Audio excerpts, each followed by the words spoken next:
Still alive and kicking. Yeah. How about you? How's it going? Yeah, not too bad. Yeah. Mm. Not too bad at all.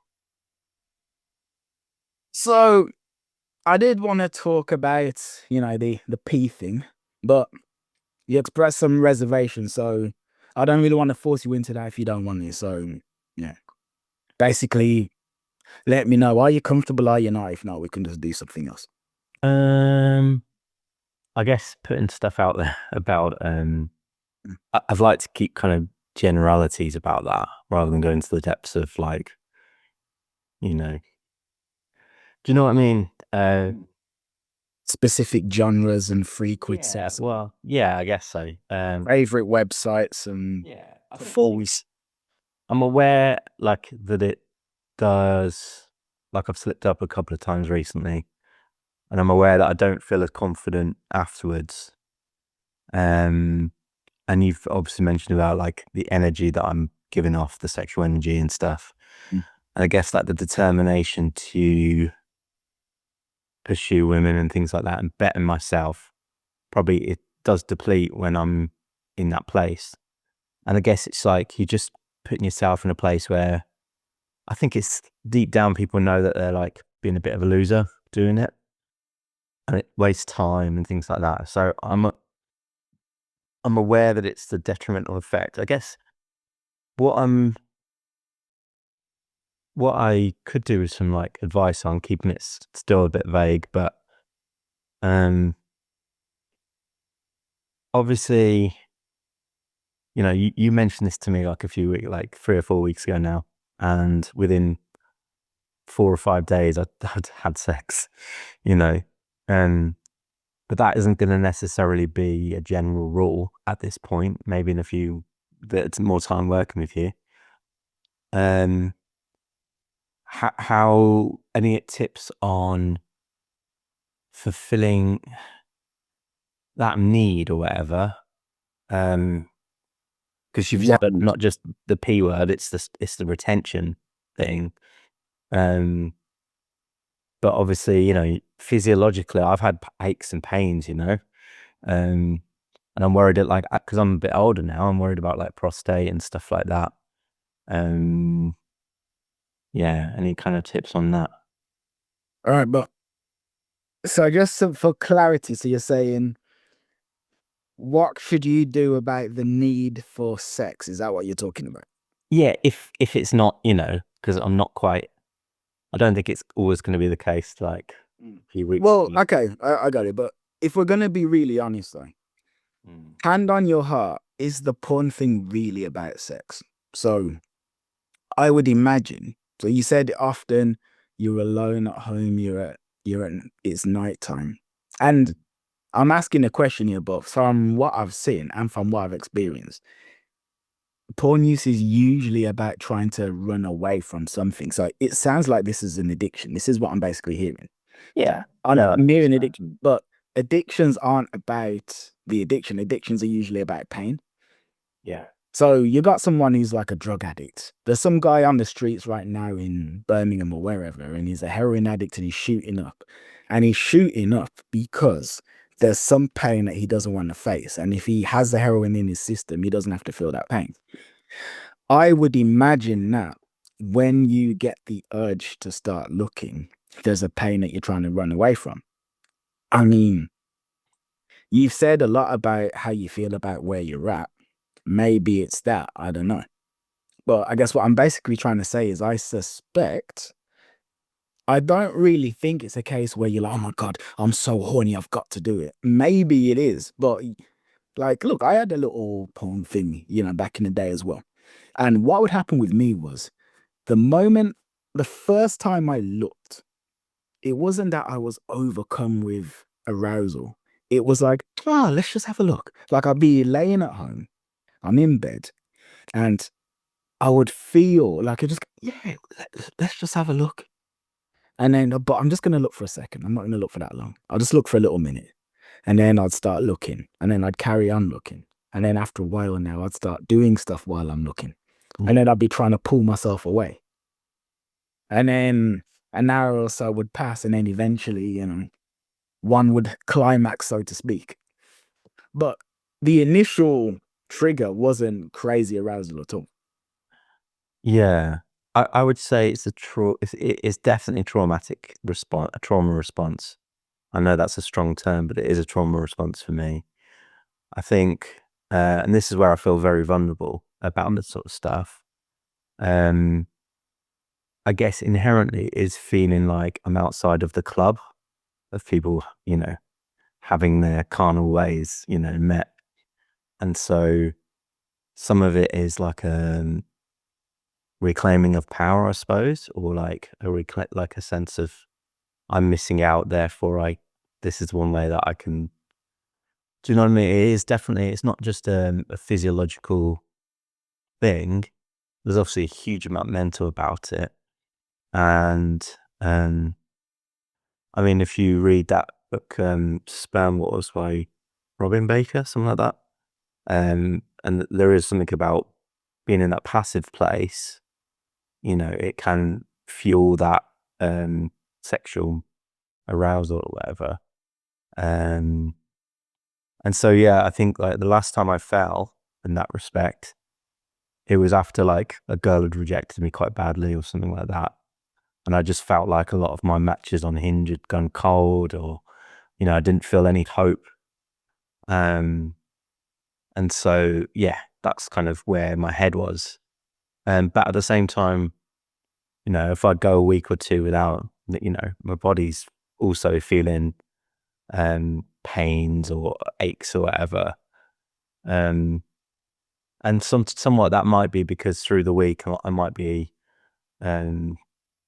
like last time I fell, it was because I think the night before I was imagining doing the visualization stuff, and that led me to visualizing like a sexual thing with a girl. And so I wasn't using the P word as a stimuli, but I was in that place.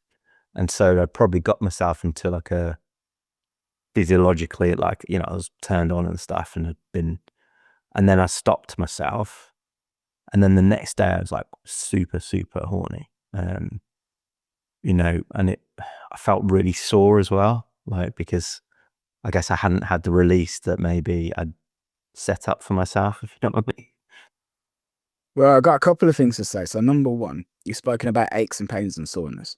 So I'm getting the feeling that you've been probably looking at this stuff at least 3 or 4 nights a week for a good number of years, right? Yeah. And how long per session? Like half an hour, 2 hours? Was that? Yeah, hours probably sometimes. Come again? Hour, couple of hours. Yeah, cool. So the thing is, we speak about like addiction. Well, the heroin addict that I spoke about earlier, if he stops taking heroin, he's going to go into withdrawal.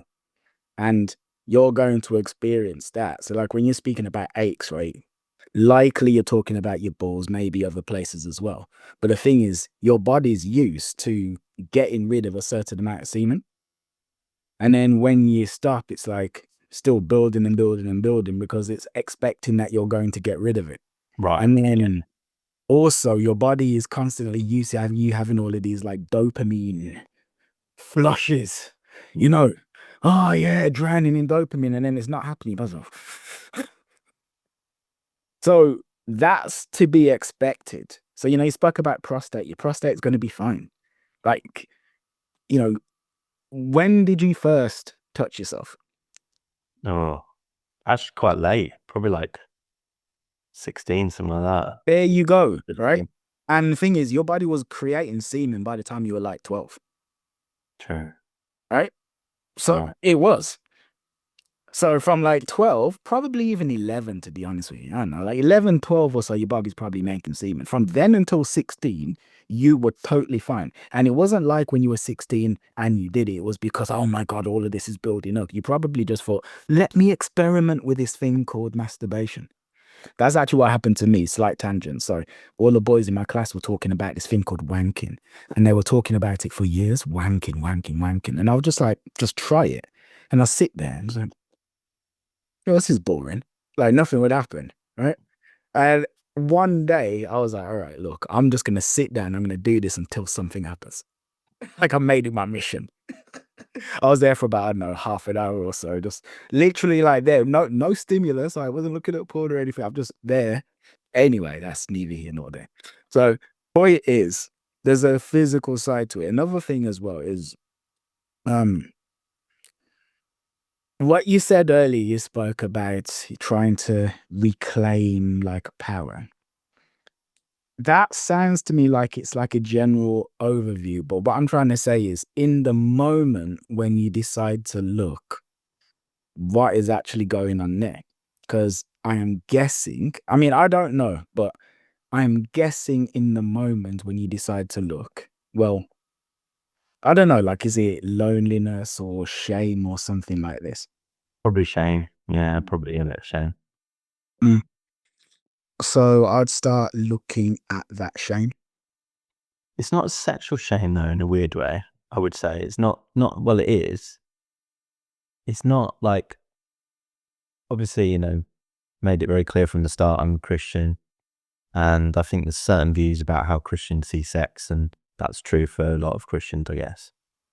I don't feel like I'm in that place. I do feel like, I've been given sexuality, yes, there's probably a bit of that sexual shame, but where it comes down to for me is probably mostly the shame that I'm not, getting the sexual attraction from women that I feel,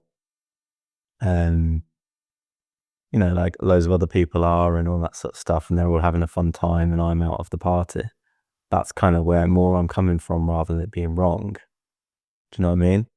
I do see sex as like important, and like, it can be, I'm not a complete sexist throwaway type person, but at the same time, I feel like it's like a party that I'm not invited to, someone's trying to like sneak in. It feels a bit like that. It's like I'm a gate crash to a party that looks really fun and exciting. I hear what you're saying. All right. So number one, remember I said to not have your devices in your room. Have you been doing that? Most of the time, yes, but then obviously I can go out the room, get the device and bring it in when I'm in that place. I know that it makes it harder when you put up the barriers in the way, like blockers and things like that. But realistically, those things are only, if you're in that state, you can't almost. But you see, in that state, so are you telling me that the moment you start looking, you're in a really, really bad state before you start? Is that what you're saying? I think it's probably there's a few things going on, because some of it is like the negative place. It's not like every time I'm in a really consciously negative place, but consciously I'm probably in an unsatisfied place, like a place where I don't feel like my potential is being met or whatever in my life, whether that's career, whether that's with girls, whether that's whatever. Or maybe, I've let myself down in terms of like, I was meant to do a workout and I didn't, that type of thing. I hear, but what I'm saying is, are you actually swimming in a fit of depression, a sea of depression that's so bad that you have to look, or you're so turned on that it's like, oh my gosh, I've got to do this right now? Because I suspect that that's not the case. No. No. So look, what I say is, from what I've seen and with me in the past, it started, the initial impulse to look was always very small. And if I did, then it would grow and grow and grow and grow and grow. Now, that impulse came from some form of addictive tendency. Yeah. I'm asking if that's the same for you. So, obviously, I think it's hard in 2025 because you go on social media, and the algorithms that will pop up everything, won't they? Yeah, but this is what I'm saying, to not have your device nearby. This is Sure. I mean, I don't do the same, I'll often be on my phone, like and this is the thing, like I use Hinge or whatever in the evening, which is a very dopamine, swipe, swipe, swipe. yeah, but no, what I'm literally saying is, Yeah. remove the possibility for you to do it. So remove my phone as well. Yeah. Yeah. You get like, oh, I'm on Hinge. Well, cool. Like, get rid of the See a lot on there. I may need to find an alarm clock so I can keep that in my room and not use my phone. No. Get an alarm clock. Like whatever. Hold on. Yeah, I'm on a call. I'm gonna go to cut screen and come back and we'll do that. Yeah, okay. Yeah, sorry. What was I saying? Yeah, remove that possibility. Yeah. Remove it. Whatever device it is possible for you to access this stuff through, take it away. Because again, this is what I'm getting at. Because you're like, oh yeah, because I'm on Hinge, and then I see some sexy girl. So remove the sexy girl from Hinge. You know, yeah, my social media algorithm. Yeah, remove social media. But Hinge is my way of meeting women at the moment. It's one of my ways. Yeah, but you don't have to do it in bed. What I'm trying to say is, right? Sit in the car, message your matches, right? Message your matches in the car. Then when it's time for bed, leave the phone in the car. If someone steals your phone from the car, it is what it is. And then go to bed. So it's not even in your room. It ain't even there. Yeah. That'd be good for my sleep quality as well, probably is. This is what I'm saying. Yeah. Remove it. It's not there. I suppose it's also like coping mechanisms, isn't it? It's like replacing. So I'm doing most nights, because I'm not particularly a morning person. I've got to get up and drive an hour in the morning. Most nights I'll do a workout. So, I'll get my weights and do a workout. Hold on, Mark, can I just say something quickly, right? So I'm doing a split screen. If you like slide the screen right, you'll see a split screen with the two of us on screen. Honestly. Yeah, I'm on that already, actually. Yeah. Yeah, okay. Well, you're much smaller than I am, so can you just like adjust it so you're like about the same height as me? I just get a bit closer. Is that better? Yeah, that's better, yeah. And actually, another thing as well, is it possible that you could get a light source behind your device as well, so your face is illuminated like mine? Yes. Just 1 second.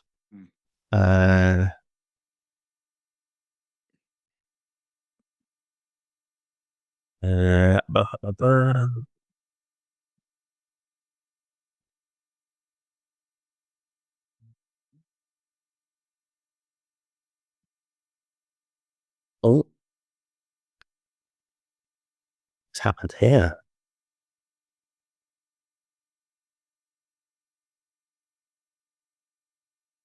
Is that better? Yeah, it's better, yeah. Okay, that'll do. Right. All right. So, yeah, remove the possibility. Yeah. But yeah, it's building better coping mechanisms, isn't it? When I go through, particularly with this dating stuff, like we were talking the other day, weren't we? And there's highs and lows. There's times that are like, very, like the other day when I messaged you, I think it was last week, I was really despondent. I was like, oh, I don't know if I can do this. And it's learning to deal with those times, isn't it? Like times where things go wrong, things where you feel like massively undesirable, things where I suppose like as I say, my weights is one. It's other kind of coping strategies, isn't it? Meditation, prayer, whatever it is. So I guess it's just finding, the more I go to that choice, the better choice, rather than the negative choice, because I believe that just taking things away is not really the way to deal with like an addiction. It's like you have to add in better stuff to replace it, right? But but you do. But that's a knock-on from what I'm saying, because the addiction is there to address, to like heal some trauma. But if you're not facing the trauma, you're not going to heal it. You're just running away from it with the addiction. So you got to remove it and actually sit with it and actually feel the thing. Yeah. Like, little example from my life. I used to be absolutely terrible with money, right? Terrible. And gosh, Yeah, absolutely terrible. And I had no money to my name. Like, I never really had more than 100 quid in my account. Nothing like that. Or often like 20 quid or so. I was always like just living hand to mouth, so to speak. Yeah. One day, I was actually, funny enough, I was in this room because I'm in my parents' house right now. So I'm in this room and I'm on this bed that's right behind me. And I'm obsessively scrolling through social media, obsessively, like Instagram, YouTube, whatever. And then at some point, I was like, hold up. Because I was doing it obsessively. I was just, it's like, I need to sit with this. Like, what the hell's actually going on? So I sat with it. And the first thing that came to me was, I am really disappointed in myself because I'm terrible with money. But I wasn't consciously thinking about it at all. Not consciously. Like, if you'd have spoken to me 20 seconds earlier and said, hey, Kieran, what you thinking about? I'd be like, oh, just nothing, just kind of chilling. But then that came to me. I was like, oh, this is why I'm obsessively looking through these apps because of that. So then I started downloading loads of financial management apps and then obsessively tracking my money and turn it around. So yes, remove the stimulus, but by removing the stimulus, it's going to force you to confront what's going on and then actually deal with that stuff. Now, about the sensations, I mean, the physical stuff, like the physical side of having all this energy inside you. There's meditative practices that you can do that will help. For instance, I personally haven't ejaculated in 11 days now, right? But last time, now I won't say this on camera. she wouldn't be happy, right? But point being, not in 11 days, okay? Now, my body's on fire, Mark. Literally. But the thing is this, right? So you can, if you close your eyes, like when you're alone at night, you'll probably feel all this energy like in your groin area. But what you can do is close your eyes and do some deep breathing and move that all throughout your body. Yeah. But I don't know if you try, but it's very powerful. And then it's like you're literally, you turn it into a superpower. It doesn't have to be like a hindrance. That's the thing that actually makes women go, oh my gosh, who the hell is this guy? Because they feel more of that fire. But you can transmute, it's called sexual transmutation. It's like chakras. Yeah. But then there's deep breathing and then just visualize that energy. I mean, it's right there anyway. You can feel it. And then just slowly move it throughout your body. So that's I did used to meditate in that way, actually. Yeah. Yeah. No, I think that's useful. But yeah, I think obviously working with you is a great way to address this whole issue in general. And then last week, obviously, I had a bit of a meltdown, and I was like, I felt like I'd failed you and myself, and yeah, it just kind of went down a negative pathway. So some of it's also learning just to control my thoughts and not take them seriously, not identify with them, and not build that.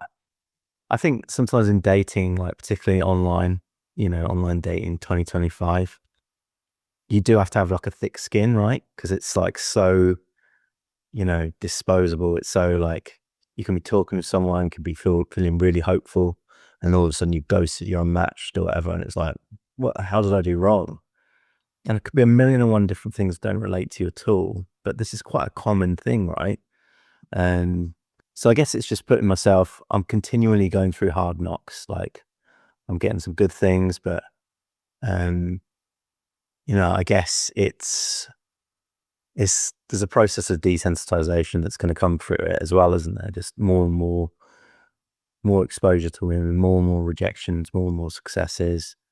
And overall, it's like not taking it too seriously. Yeah. Look, you said you feel like you've let me down or whatever. Not even slightly. Yup. It's all right. It's okay. Oh, like, okay. Well, why did I make this 6 months long? Why? Predefined. Because it's like about how long I thought this would take. Right? I was never yes, it would be lovely if it happened like overnight, but I was never expecting it to take this long. And That's number one. Number two, you have an extra hang up that most of my clients don't, which is deep religion. You've got an extra shackle. You know, you don't just have the don't be a creep and X, Y, and Z, but you've got the religious element on top of now actually a porn thing as well. There's lots of stuff that we're actually going through. That's number one. Number two, look, have you seen the post that I did about the shoot with my girlfriend? I did it like 2 days ago. Yeah. Like with the actual pictures. Yeah. Okay. Not the behind the scenes one, but the very recent one with like, here are some of these pictures. Yeah. So have you seen some of the comments on that video? On that post, sorry. And comments from other people or your comments? No, the comments from other people. No, I don't. I think I saw it when you first posted it. I didn't see. There's like 5 comments. 4 of them are negative. One guy's like, oh my God, this is so mid. This is so mid, lol. Exactly. Exactly. Pictures there. Yeah. Well, It's always the ones that, you know, they've got no pictures, like they've got a cartoon character as their avatar, isn't it? yeah. And my point is, it's like, it's like, whatever.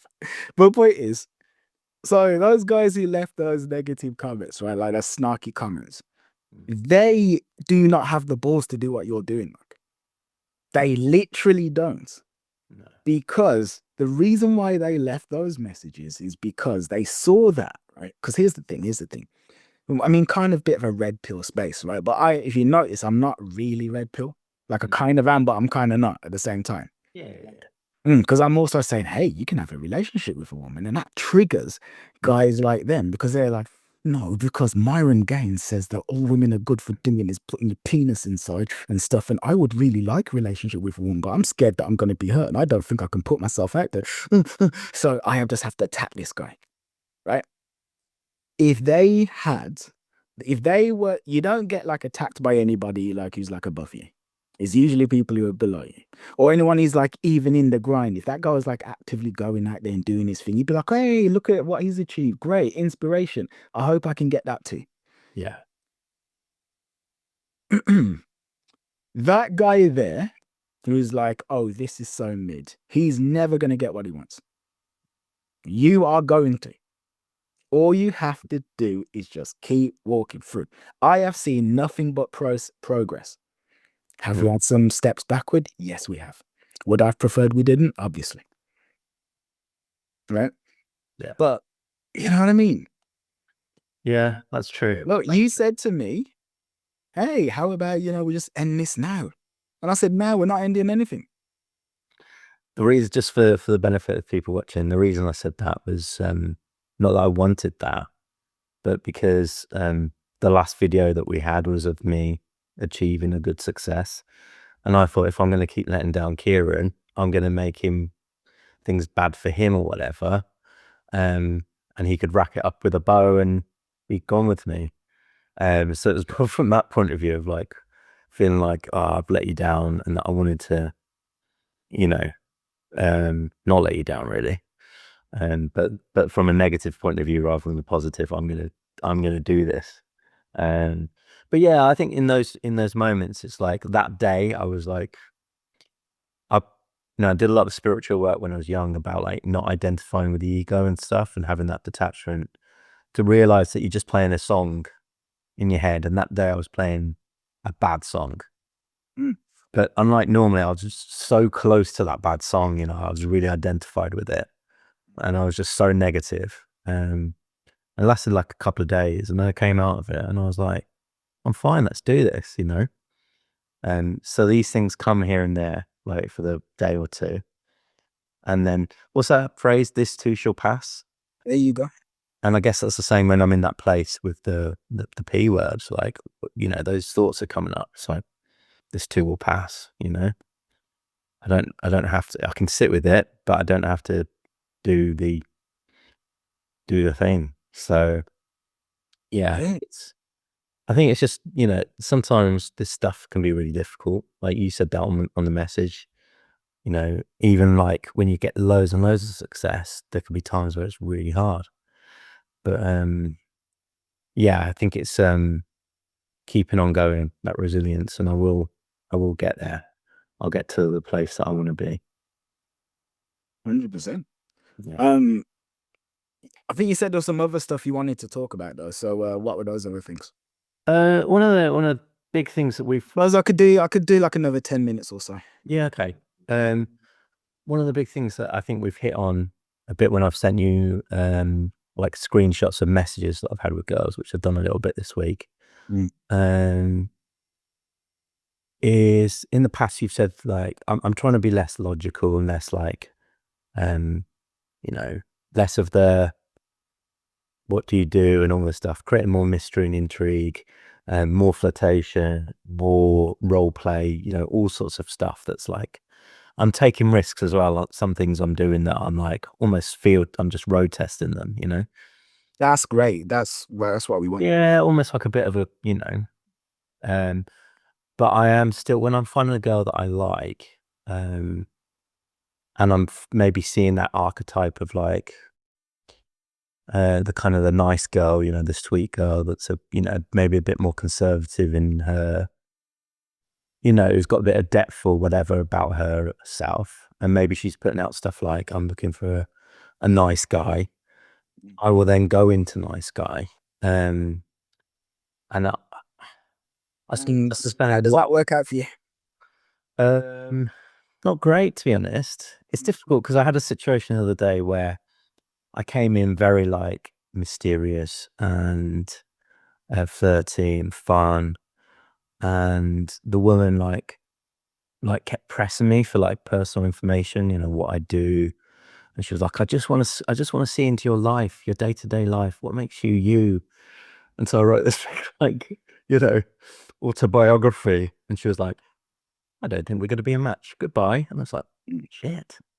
So I don't know, because in my head I was like, okay, we've done the kind of flirty stuff, she now wants to see that I'm sincere and genuine.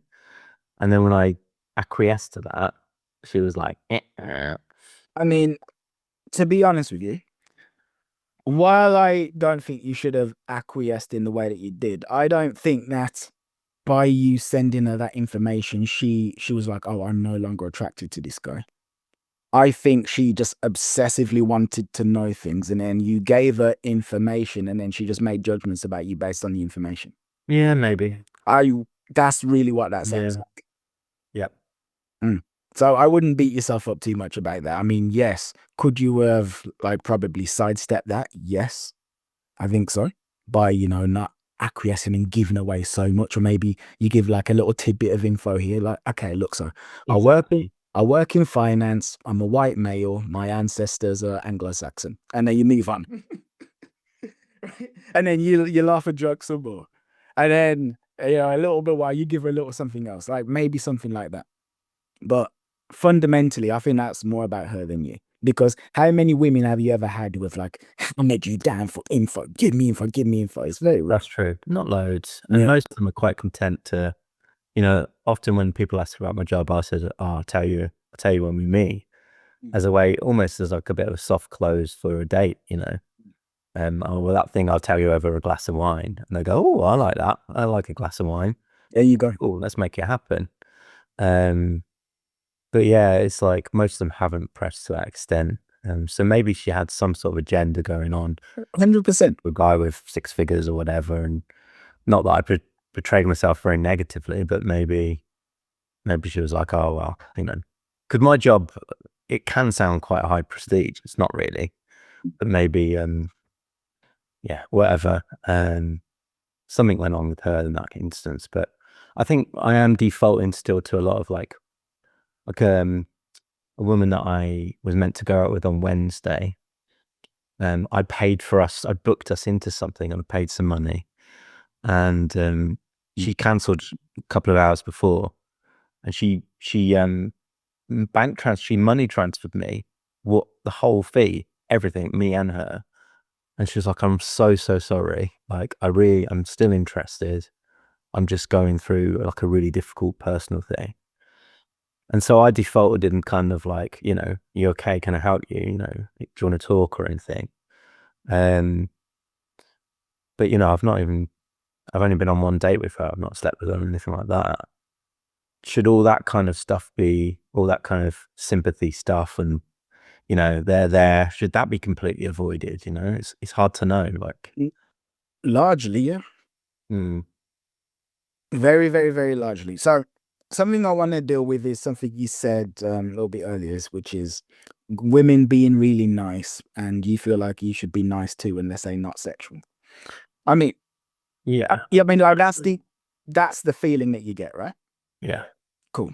So you are a very nice guy in a sense of your history from adulthood until now, until we start working together. Nice guy, warm, genuine, God-fearing person. However, you being a nice, warm, genuine, God-fearing person, you're still turned on by the same stuff as everybody else, which is why we have the P thing, right? Yeah. And when you're looking at that stuff, I bet you're not looking at cutesy, church girls. Probably not. Probably not. No.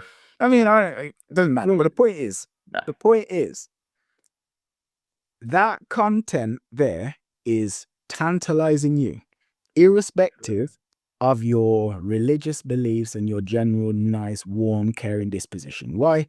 Because you're a mammal, Mark. Because you're a mammal.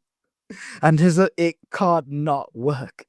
It can't. That stuff is designed to attract heterosexual males. True. Irrespective of where they're from around the world. Irrespective. And the point is, so like women have similar beliefs that you have as well. So a woman would like meet someone, say like you, or like, the way you were when we started working together. Yeah. And she'd go, well, he's a nice guy, so he's not going to be into this and this and this. He's a nice guy. I was like, no, he is, because he's a human being. And it's the same thing with the nice girls. Okay. Any nice woman you match has seen 50 Shades of Grey and thought, oh, that looks a bit nice. Yeah, for sure. I mean, but that's part of me as well. Like I am. This is where I struggle with some of the dating content about nice guys, because it's like, well, if you're a nice guy, you're not really nice, and you just need to put in boundaries. It's like, I've got quite strong boundaries. Like, if a girl messes me about, I can say, and I'm, I think it's just that I'm looking, like, when I look on like a dating app, for instance, I am looking at physical attractiveness, obviously, but I'm also looking at character too. Even for something short term, like I'm looking for character. If they seem like an unpleasant person, like I'm probably not gonna pursue them, So you'd like, how do I show? Say that again, sorry. You expect women to be doing that too, basically. It's for character. No, because for them, for instance, to meet up with someone, they need to feel a degree of trust that he's not going to kill them. If we don't have those feelings, right? So it's like, I guess if I'm going too like flirtatious and too mysterious and stuff like that, I guess my head goes up and, oh, she's going to be, it's going to be not genuine, or she's not going to take me seriously.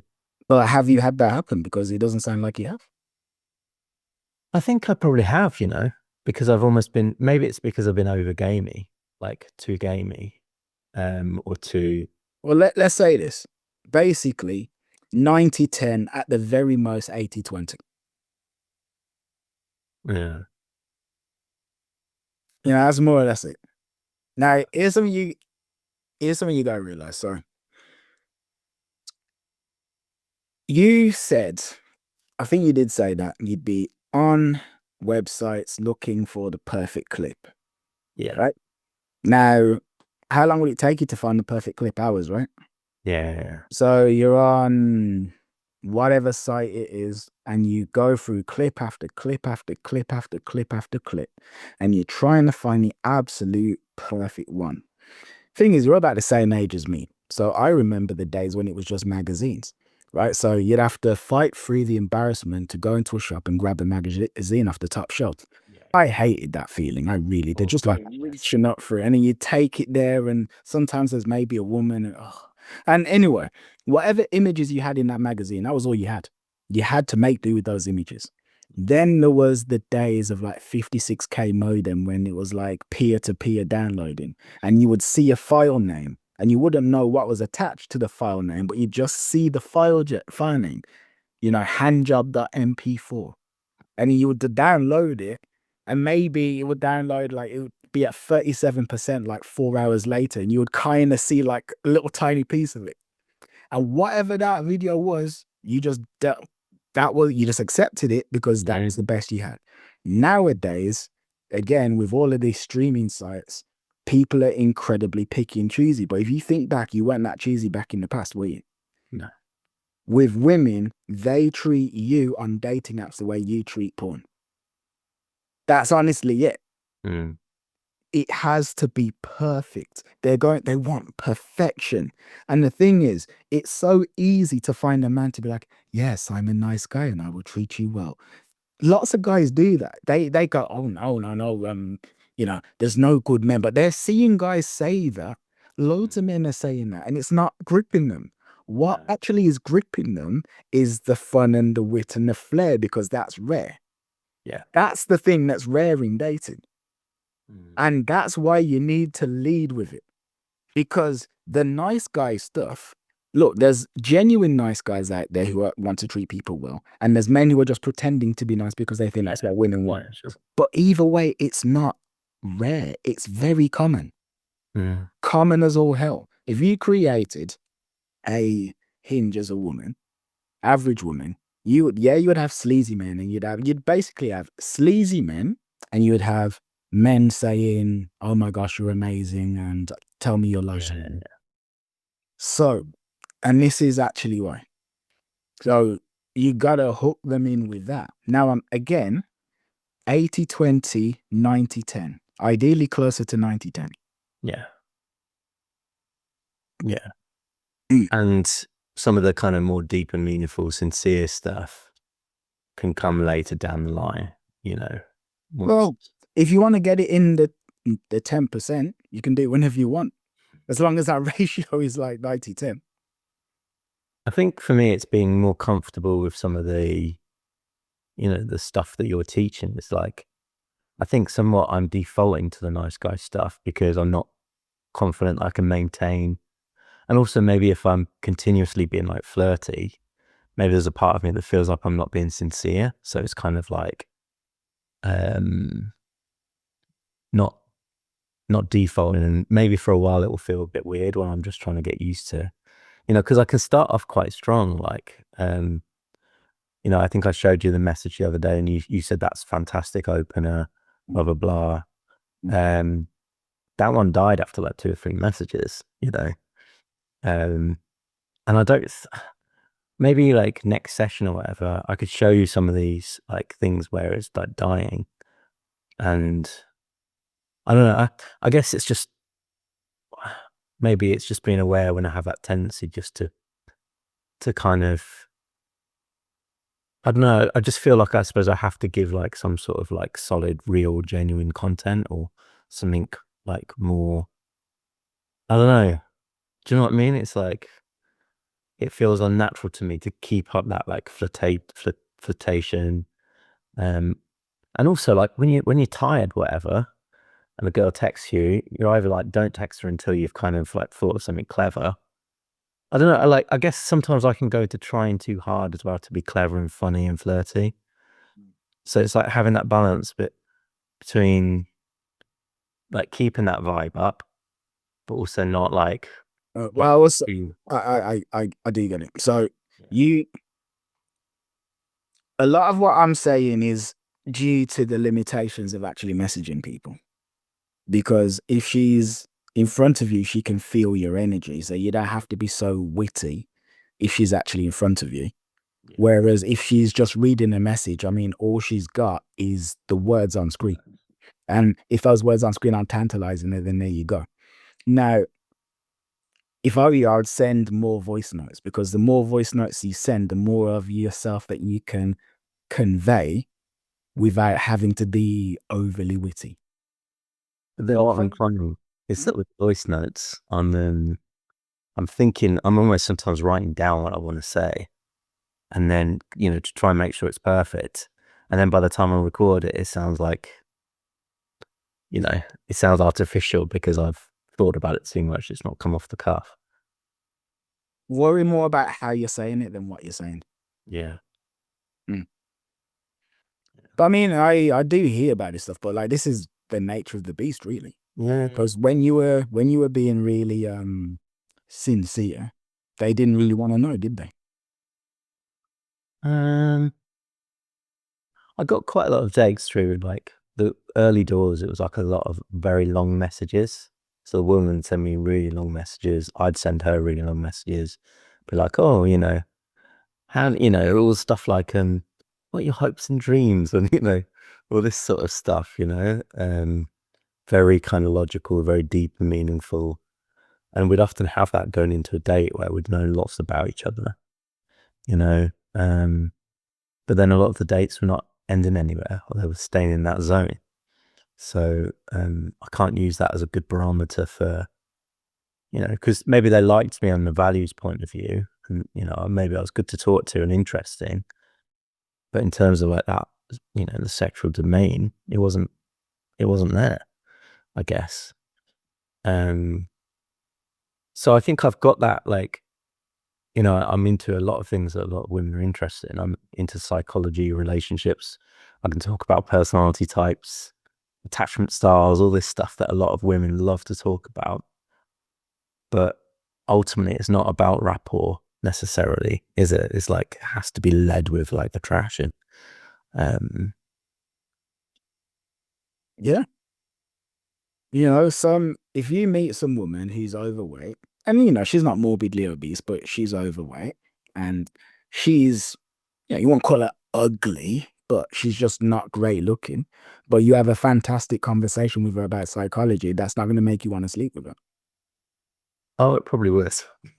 But we work differently, don't we? They just have to be, they kind of just have to look vaguely good. Do you know what I mean? If they look fake, Well, okay. What I'm trying to say you is, know what I mean? It's so like, are you going to sleep with her because are you going to want to sleep with her because of the conversation about psychology? no, This is kind of what I'm getting at. no. But we have a lower sort of bar when it comes to. I know, but what I'm trying to get at is you're arguing that that conversation about psychology should make her want to sleep with you. No, but it gives the trust to enhance. It gives the trust and the connection to enhance the attraction. Because if you're all like attraction but no comfort, like, I know that I've gone like probably 90-10 comfort to attraction. Yeah, but attraction with no comfort, yeah, fair enough. But the comfort itself, and actually a conversation about psychology, I mean, you could argue is comfort. I'd say comfort is more talking about your kids or something like that, or whatever. But, Yeah. Yeah. But in and of itself, that conversation isn't adding to her sexual attraction.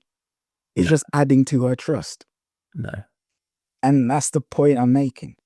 And I can do that with my eyes closed, can't I? So, like, you know, it's something that I haven't found difficult with women doing that, talking deep and meaningful and finding things in common and, you know, connecting intellectually. I've not found that a difficulty.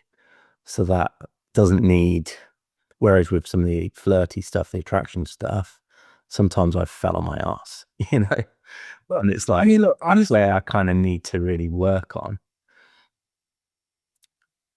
all you really need to do is just pull the trigger more on dates. Like, that's honestly what all this boils down to. And this is why we were talking about the P thing earlier. That's literally why. Because although you've been doing great with like the messaging and things like this and having that flirty atmosphere, it sounds like often when you're on dates, you revert back to type.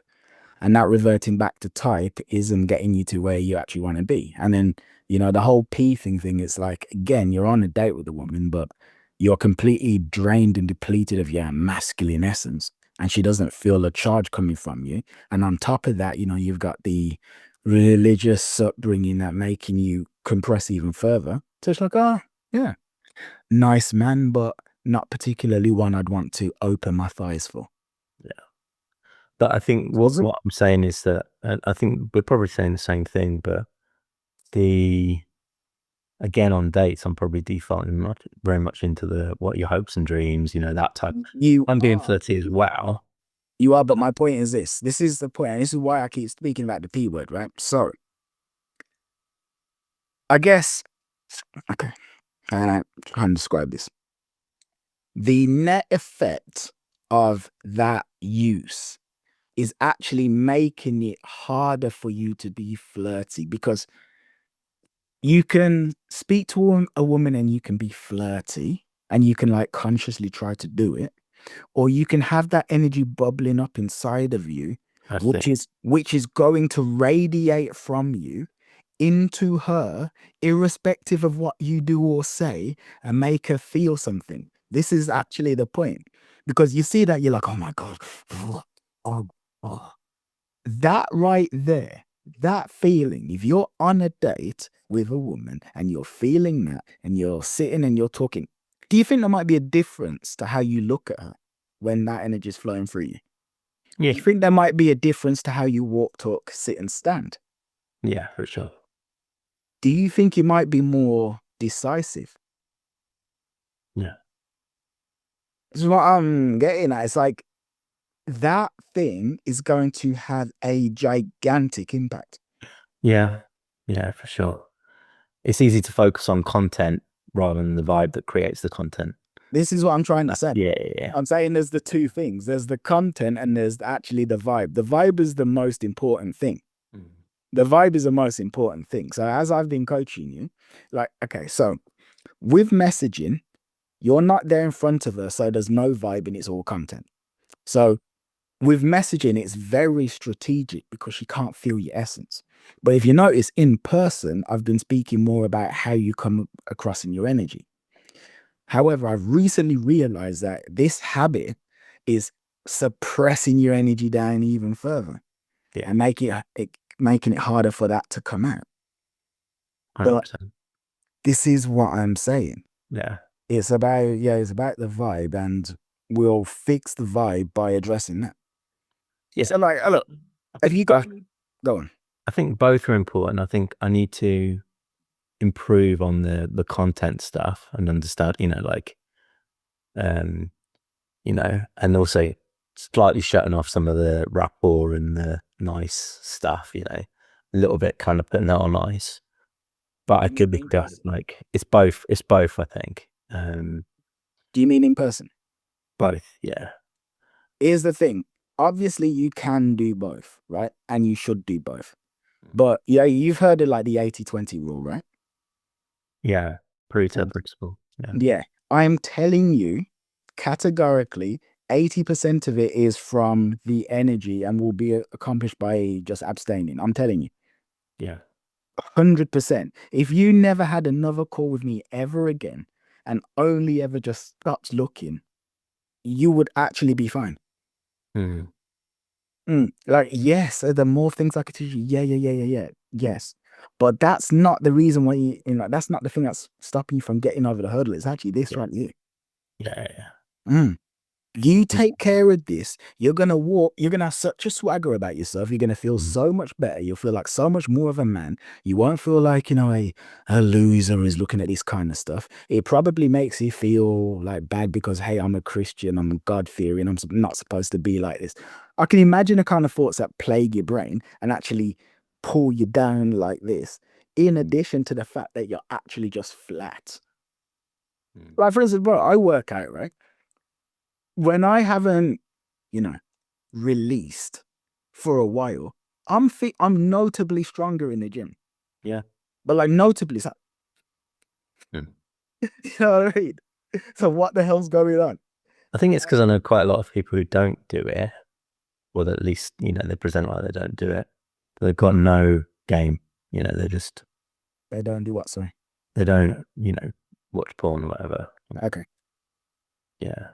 But what's the point you're making though? I'm not sure what you're saying. No, I think, I guess in my head, the current, like, I completely agree that you're right with me. And the more of my stuff that I've learned and my sexual essence will shine.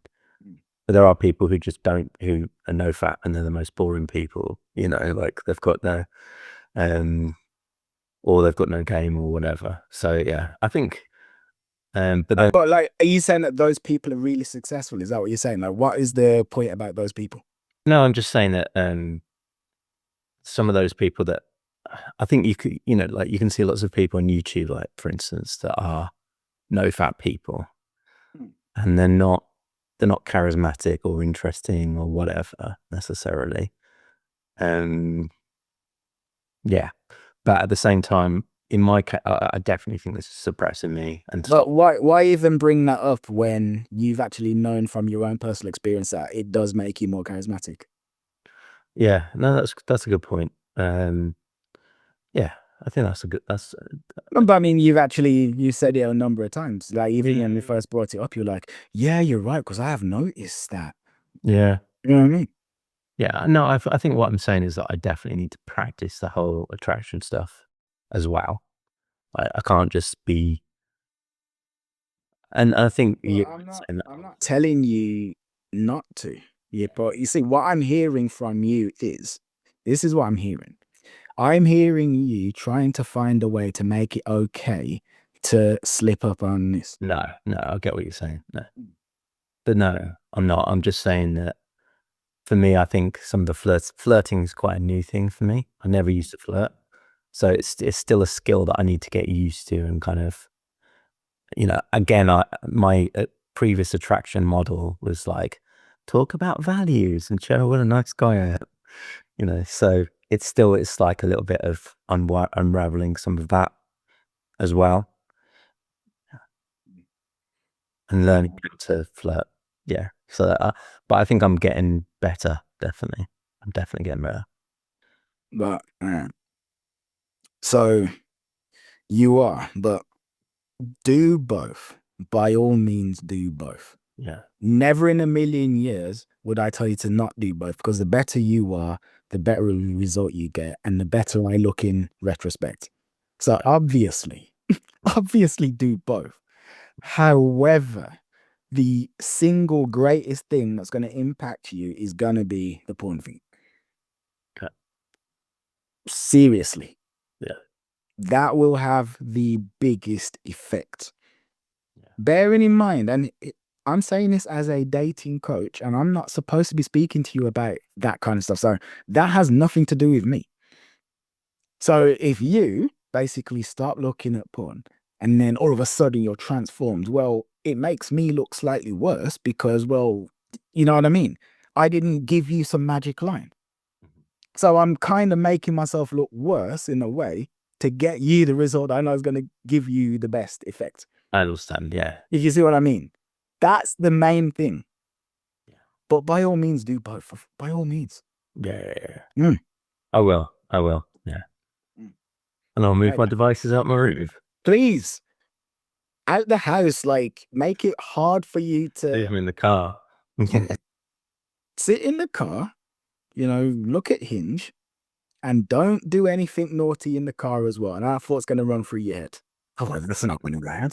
I could have a little quick fun. No, you can't, okay? You can't. Yeah, but and then... You want to place?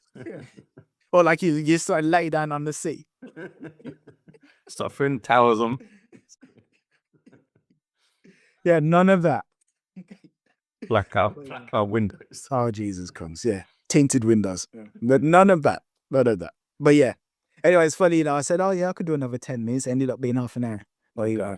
Yeah. But yeah, lovely to hear your voice. And you, man. Have a good one. Yeah, talk soon. Bye-bye. Bye. Thanks. Bye-bye.